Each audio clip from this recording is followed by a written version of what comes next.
Hey guys, I'm Brandon McDonough, and I'm going to talk to you about a hot topic as of late, which is gun control.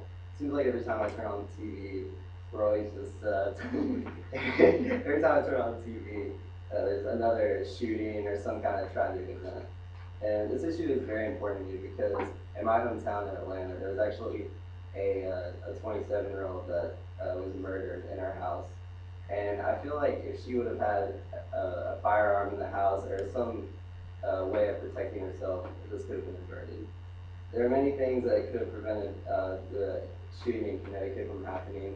Like they could have had police officers at the school that are armed, or like even at middle schools or like places that like a library or something. Like if there's not a lot of protection, like it's just gonna be an easy target for psychos that want to like kill a bunch of people. Like at the Boston Marathon, like it's just a lot of people meeting in groups, so they have like a lot of targets to kill, and there's not a lot of security at those kind of places. I'm actually a clinical psychology major, so I really enjoy helping people, and I feel that we really need to get this issue under control. Many people think that guns are just the worst thing in the world, but the fact of the matter is, if people are crazy enough to shoot up a place, they're going to get a hold of weapons like this. Some background on views toward gun ownership. In 2012, there are over 11,000 firearm-related homicides in the United States. Many people think that having stricter gun laws is the solution, but we shouldn't be so quick to assume. Mandatory gun ownership in households could be beneficial to lowering the national homicide rate. We have all heard about these tragic events. My uncle is actually a police officer in Knoxville, Tennessee, so this issue comes up very frequently in my house with discussions.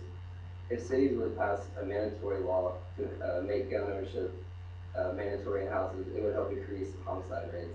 If you try to take away the firearms, the only people that are going to have them are the crazy people because they don't follow the rules anyways. Some colleges are even making some dorms where you can only live there if you own a firearm. If some psycho tries to come to the campus and shoot a bunch of people, what part of the school do you think they're going to go to? They're not going to go to the dorm that they know have weapons. They're going to go like everywhere else, and they're going to have easy targets. So it's not a good idea to only make some parts mandatory. I know you're probably thinking, how would this be a logical solution? Let me give you some background on the issue at hand. Crime rates on the U.S. are on the rise. This is merely the first time this has happened in 2 decades, according to the New York Times. This is most likely a result of the terrible economy. Because there's no indication that the economy is going to be coming back anytime soon, crime rates will continue to go up if nothing is done. Criminals are going to target schools and places with no security and a large amount of people because it is an easy target. If it is a known fact that every household in the town is packing a weapon, it will make them think twice about trying to rob them. Allowing teachers to have weapons may be a bit of a stretch, but there should definitely be at least one armed police officer at each school, even if it's just an elementary school. This may sound like a crazy idea, but it's actually already been implemented in a town in Georgia. Kennesaw, Georgia has made gun ownership mandatory since 1982, according to the Huffington Post. And to give you some facts, it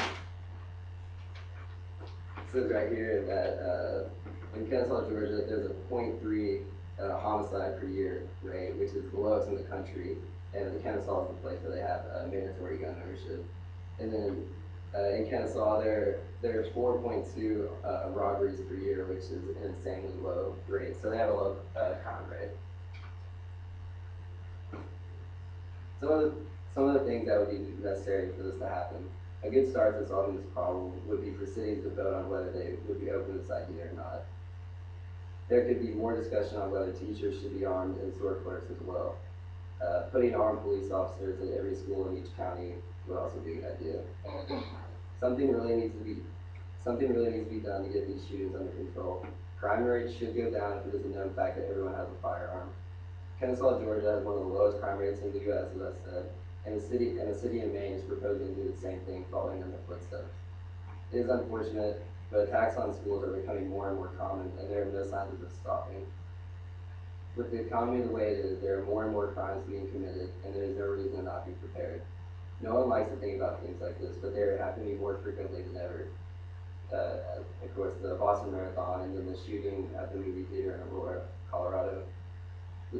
The Boston Marathon was done by terrorists, but it's obvious that large groups of people and unarmed citizens are an easy target for these people to kill a lot. I do not own a firearm, but my parents both do, and I feel much safer not knowing this. In conclusion, if you make gun laws more strict, the only people who will have guns are the criminals who don't care about the rules in the first place. A way you can take action to help make this a reality is to write your congressman or even your mayor. This could be the difference in many precious lives and prevent many incidents from happening. I'm not for guns, but I am for saving lives.